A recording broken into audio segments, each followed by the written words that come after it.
ஸ்ரீ காளிமாதா ஜோதிடம் பிரபல ஜோதிடர் பண்டித் மகாராஜா. தொழில், காதல், திருமணம், குழந்தை பாக்கியம் மற்றும் மந்திர சூனிய பிரச்சினைகளுக்கு நிரந்தர தீர்வு. வணக்கம். இது தமிழ் விண்ணின் மதிய நேர பிரதான செய்திகள். செய்திகளோடு நான் லக்ஷனா யாதவன். முதலில் தலைப்புச் செய்திகள். உயிர்த்த ஞாயிறு தாக்குதலுக்கு கட்டாயம் நீதி வேண்டும், கஜேந்திரகுமார் எம்பி வலியுறுத்து. அமைதிக்கான நடைபயணம் அரசு ஆதரவுடன் இன்று ஆரம்பம். இலங்கைக்கு நகர்வெடுத்துள்ள இந்திய போர்க்கப்பல். அதிரடியாக கைது செய்யப்பட்ட 50 வெளிநாட்டவர்கள் உடன் நாடு கடத்த ஏற்பாடு. கிழக்கு மாகாண பாடசாலை அதிபர் நியமனத்தில் புதிய நடைமுறை. ரணிலின் லண்டன் பயண செலவு தொடர்பான வழக்கு அரசியல் தேவை கருதி நடத்தப்படுகின்றது என குற்றச்சாட்டு. முழுமையான சொத்து விவரங்களை சமர்ப்பிக்க தவறிய மஹிந்த. ஈரானுடனான தொடர்பில் உள்ள 14 நிறுவனங்கள் மீது அமெரிக்கா விதித்துள்ள அதிரடி தடை. தொடர்பான விரிவான செய்திகள்.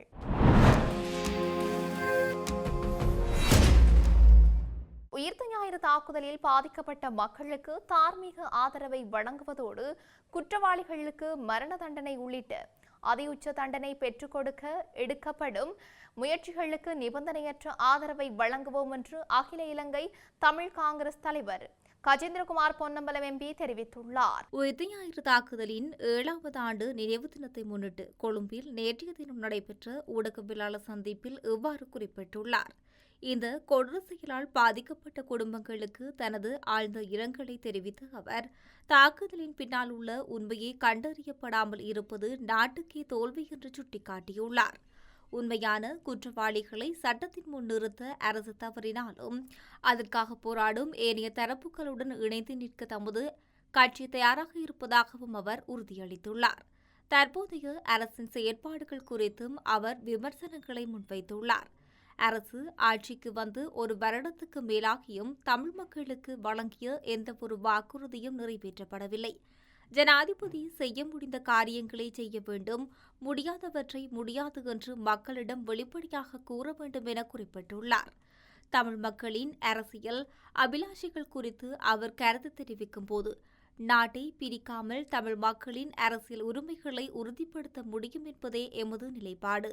அதற்காக நாம் முன்வைக்கும் சமஷ்டி கோரிக்கையை ஒருபோதும் கைவிடப் போவதில்லை. இந்தியாவுடனான பேச்சுக்களின் போது எமது இந்த நிலைப்பாட்டை தெளிவுபடுத்தியுள்ளோம்.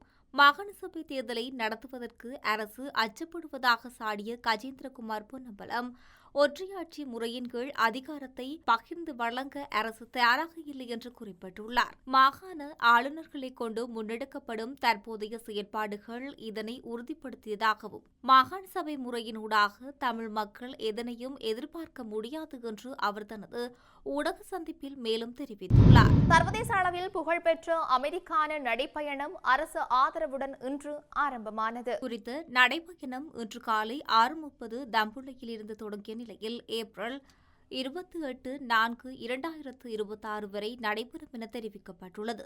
மேலும் கடந்த அக்டோபர் மாதம் அமெரிக்காவின் டெக்சாஸ் மாநிலத்திலிருந்து வாஷிங்டன் வரை 10 மாநிலங்களை கடந்து 110 நாட்களாக 200க்கும் மேற்பட்ட பௌத்த தேரர்கள் அமைதிக்காக மேற்கொண்ட நடைபயணம் முழு உலகின் கவனத்தை ஈர்த்துள்ளது. இந்த பயணமே தற்போது இலங்கையில் எஹிபசிகோ அமைதி நடைபயணம் என்ற பெயரில் அரசு அனுசரணையுடன் நடத்த ஏற்பாடு செய்யப்பட்டுள்ளது. அதன்படி வியட்நாம் நாட்டைச் சேர்ந்த பன்னாகர தேரர் தலைமையிலான பௌத்த தேரர்கள் நேற்று நாட்டை வந்தடைந்துள்ளனர். தேரர்களுடன் அலோகா என்ற நாயும் அமைதி நடைபயணத்தில் இணைந்துள்ளது. குறித்த நடைபயணம் இன்று மாத்தளை அலுவிகாரி வரை இன்று செல்ல திட்டமிடப்பட்டுள்ளது.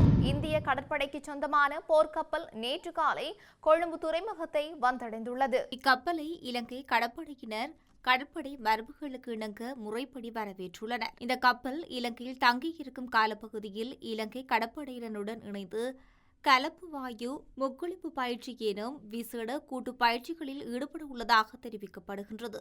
இதன் மூலம் இரு நாட்டு கடற்படைகளின் முக்குளிப்பு பிரிவுகளும் இடையே அனுபவங்கள் பகிர்ந்து கொள்ளவும் அவர்களின் தொழில்முறை திறன்களை மேம்படுத்தவும் வாய்ப்பு ஏற்படும் என இலங்கை கடற்படை தெரிவித்துள்ளது. இரு நாட்டு கடற்படைகளும் இடையிலான நல்லுறவையும் ஒத்துழைப்பையும் மேம்படுத்தும் நோக்கில் ஏற்பாடு செய்யப்பட்டுள்ள பல்வேறு சுமூகமான நிகழ்வுகளில் கப்பல் ஊழியர்கள் கலந்து கொள்ள உள்ளனர். அத்துடன் நாட்டின் முக்கிய கலாச்சாரம் மற்றும் வரலாற்று சிறப்பு மிக்க இடங்களுக்கு அவர்கள் விஜயம் செய்ய திட்டமிட்டுள்ளதாக கூறப்படுகின்றது. இலங்கையில் விசா காலம் முடிந்த பின்னரும் சட்டவிரோதமான முறையில் தங்கியிருந்த 50 வெளிநாட்டவர்களை குடிவரவு மற்றும் குடியகல்வு திணைக்கள அதிகாரிகள் கைது செய்துள்ளனர். இதில் 47 சீன நாட்டவர்களும் 2 மலேசியர்களும் மற்றும் ஒரு இந்திய நாட்டவரும் உள்ளடங்குவதாக அதிகாரிகள் தெரிவித்துள்ளனர். வணிக விசா மூலம் நாட்டுக்குள் வருகை தந்த இவர்கள் தங்களுக்கு வழங்கப்பட்ட அனுமதி காலம் முடிந்த பின்னரும் தங்கியிருந்தமை கண்டறியப்பட்டுள்ளது. குடிவரவு மற்றும் குடியகல்வு திணைக்களத்தின் விசாரணை பிரிவின் கிடைத்த ரகசிய தகவலின் அடிப்படையில் அதன் கட்டுப்பாட்டாளர் நாயகத்தின் நேரடி அறிவுறுத்தலின் கீழ் நீர்கொழும்பு பகுதியில் இந்த விசேட சோதனை நடவடிக்கை முன்னெடுக்கப்பட்டது. கைது செய்யப்பட்ட சந்தேக நபர்கள் அனைவரும் தற்போது வெளிசர தடுப்பு முகாமில் வைக்கப்பட்டதோடு அவர்களை விரைவில் நாடு கடத்துவதற்கான ஏற்பாடுகள் அதிகாரிகள் மேற்கொண்டு வருகின்றனர். கிழக்கு மாகாண கல்வி அமைச்சின் கீழ் உள்ள பாடசாலைகளில் ஏற்படும் அதிபர் வெற்றிடங்களை நிரப்புவதற்கான விண்ணப்ப கோரல் மற்றும் தெரிவு செயல்முறையில் முக்கியமான மாற்றங்கள் அறிமுகப்படுத்தப்பட்டுள்ளன. இத்தகவலை கிழக்கு மாகாண கல்வி அமைச்சின் செயலாளர் கே குணநாதன் வெளியிட்டுள்ள சுற்றறிக்கையின் மூலம் அறிவித்துள்ளார். புதிய நடைமுறையின்படி இதுவரை மாகாண கல்வி பணிப்பாளர் மற்றும் மாகாண கல்வி செயலாளர் உள்ளிட்ட உயர்மட்ட அதிகாரிகளின் கீழ் இருந்த விண்ணப்ப கோரல் அதிகாரம் தற்போது அந்தந்த வலய கல்வி பணிப்பாளர்களுக்கு பகிர்ந்தளிக்கப்பட்டுள்ளது. இதன் மூலம் ஒவ்வொரு வலயத்திலும் உள்ள பாடசாலைகளின் தேவைகளுக்கு ஏற்ப விரிவான மற்றும் செயற்பாட்டு திறன் மிக்க நிர்வாகம் மேற்கொள்ளப்படும் என எதிர்பார்க்கப்படுகின்றது. இந்த புதிய முறையின் கீழ் 1AB, 1C, 2 மற்றும் 3 தர பாடசாலைகளுக்கான அதிபர் வெற்றிடங்களுக்குரிய விண்ணப்பங்கள் வலய மட்டத்தில் கோரப்பட்டு நேர்முக தேர்வுகள் நடத்தப்பட்டு தகுதியானவர்கள் தெரிவு செய்யப்பட வேண்டும். பின்னர் தெரிவு செய்யப்பட்டவர்களின் விவரங்கள் மாகாண கல்வி பணிப்பாளர் மூலம் மாகாண கல்வி செயலாளரிடம் அனுப்பி வைக்கப்பட வேண்டும். விண்ணப்பங்கள் மாகாண மட்டத்தில் ஒருங்கிணைக்கப்பட்ட முறையில் கோரப்பட வேண்டியதுடன் வெற்றிடம் உருவாகும் தினத்துக்கு பூர்வமாக குறைந்தது 2 வாரங்களுக்கு முன்பே விண்ணப்பங்கள் அழைக்கப்பட வேண்டும் என அறிவுறுத்தப்பட்டுள்ளது. மேலும் ஆண்டுக்கு 2 முறை மட்டுமே ஜூன் மற்றும் டிசம்பர் மாதங்களில் விண்ணப்பங்கள் கோரப்பட வேண்டும் என்று தெரிவிக்கப்பட்டுள்ளது. இந்த செயல்முறைகள் அனைத்தும் முழுமையான வெளிப்படைத்தன்மையுடன் முன்னெடுக்கப்பட வேண்டும் என்பதுடன் வலியுறுத்தப்பட்டும் இருக்கின்றது. அதேபோல இதற்கு முன்பு மாகாண மட்டத்தில் வெளியிடப்பட்டிருந்த அனைத்து சுற்று நிருபங்களும் ரத்து செய்யப்பட்டுள்ளதாகவும் அறிவிக்கப்பட்டுள்ளது.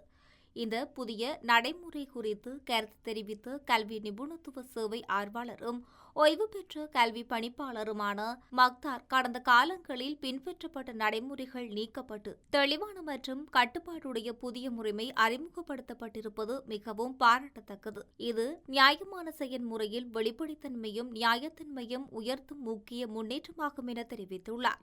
இந்த மாற்றம் வலய மட்டத்தில் பொறுப்புணர்வை அதிகரித்து தகுதியானவர்களை சரியான நேரத்தில் தெரிவு செய்ய உதவும் என்று அவர் வலியுறுத்தியுள்ளார். முன்னாள் ஜனாதிபதி ரணில் விக்ரமசிங்கவின் லண்டன் பயணத்தின் போது அவரின் பாதுகாப்புக்காக செலவிடப்பட்ட பணம் தொடர்பில் தற்போது இடம்பெறும் வழக்கு விசாரணை யாருடையதாவது அரசியல் தேவைக்காக இடம்பெறுகின்றதாகவே எமக்கு காணக்கூடியதாக இருக்கின்றது என்று சட்டத்தரணிகள் சங்கத்தின் முன்னாள் தலைவர் ஜனாதிபதி சட்டத்தரணி உபுல் ஜெயசூரிய தெரிவித்துள்ளார். கொழும்பில் அமைந்துள்ள முன்னாள் ஜனாதிபதி ரணில் விக்ரமசிங்கவின் அரசியல் காரியாலயத்தில் நடைபெற்ற செய்தியாளர் சந்திப்பில் கலந்து கொண்டு கருத்து வெளியிடும் போதே இவ்வாறு குறிப்பிட்டுள்ளார்.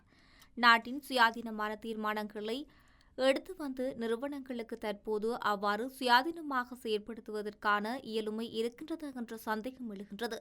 நாட்டின் சட்டம் அதிபர் என்பவர் நீதியின் ஊற்றுக்கண்ணாகும். அவர் எடுக்கும் தீர்மானங்களுக்கு எதிராக யாருக்கும் அழுத்தங்களை பிரயோகிக்க முடியாது. அவர் தீர்மானங்களை சுயாதீனமாக எடுக்க வேண்டும்.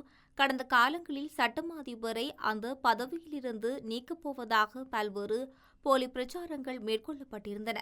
என்றாலும் சட்டத்திறனிகள் அவருடன் நின்றமையால் அந்த பிரச்சாரம் மறைந்துவிட்டது. எமது நாட்டின் நீதிமன்ற நடவடிக்கைகள் நாங்கள் அனைவரும் திருப்தியடையும் வகையில் செயற்படுத்துவதை காணக்கூடியதாக இருக்கின்றது.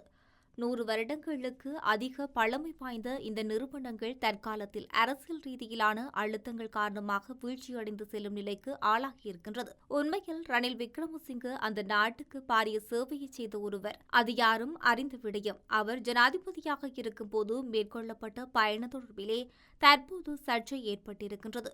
அவர் லண்டன் ஊடாகவே அந்த பயணத்தை மேற்கொண்டிருந்தார்.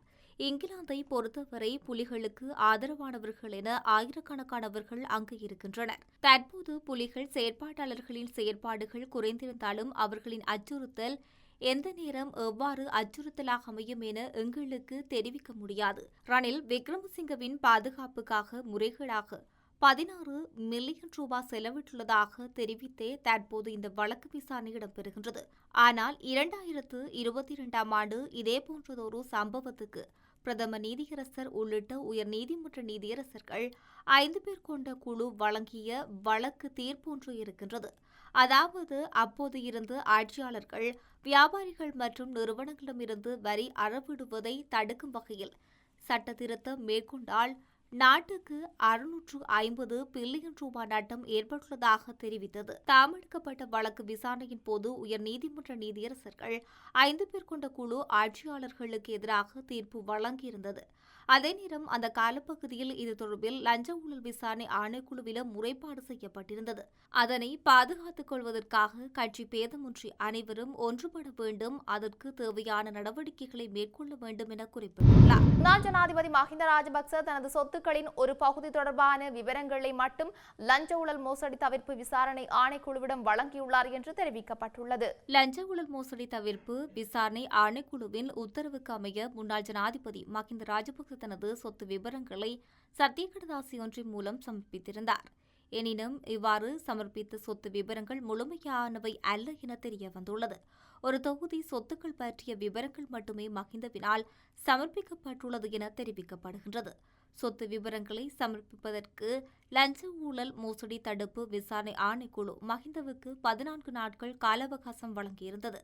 இந்த நிலையில் தனது சொத்துக்கள் குறித்து ஒரு பகுதி ஆவணங்களை மஹிந்த சமர்ப்பித்ததோடு ஏனைய விவரங்களை சமர்ப்பிப்பதற்கு கால அவகாசம் கோரியுள்ளார். ஏனைய விவரங்கள் முழுமையாக கிடைக்கப்பெற்றதன் பின்னர் விசாரணைகள் ஆரம்பிக்கப்படும் என லஞ்ச ஊழல் மோசடி தவிர்ப்பு விசாரணை ஆணைக்குழு தெரிவித்துள்ளது. அமெரிக்க ஜனாதிபதி டொனால்ட் ட்ரம்ப் ஈரானுடன் உள்ள போர் நிறுத்தத்தை நீடிப்பதாக அறிவிப்பதற்கு முன் அமெரிக்கா தெஹ்ரான் அரசின் மீது தனது பொருளாதார அழுத்த நடவடிக்கைகளை தொடர்ந்து வைத்திருக்க முயன்றுள்ளது. வாஷிங்டனில் நேற்று செய்தியாளர்களுக்கு அனுப்பப்பட்ட அறிவிப்பில் அமெரிக்க நீதித்துறை அமைச்சகத்தின் ஈரான், துருக்கி மற்றும் ஐக்கிய அரபு எமிரேட்ஸ் ஆகிய நாடுகளில் உள்ள 14 நபர்கள், நிறுவனங்கள் மற்றும் விமானங்களுக்கு தடை விதிப்பதாக தெரிய வந்துள்ளது. இவர்கள் ஈரான் அரசின் சார்பில் ஆயுதங்கள் அல்லது ஆயுத கூறுகளை வழங்குதல் மற்றும் போக்குவரத்துக்கு உதவியான குற்றச்சாட்டப்பட்டுள்ளது. இந்த தடை நடைமுறையில் உள்ள நபர்கள் அல்லது நிறுவனங்களுக்கு சொந்தமான அமெரிக்காவில் உள்ள அல்லது அமெரிக்கர்களின் கட்டுப்பாட்டில் உள்ள அனைத்து சொத்துக்களும் முடக்கப்படும். நேரடியாகவோ அல்லது மறைமுகமாகவோ 50% அல்லது அதற்கு மேல் உரிமையுள்ள தொடர்புடைய நிறுவனங்களும் அதன் கீழ் வரும் அவற்றையும் கட்டாயமாக அறிக்கை செய்ய வேண்டும்.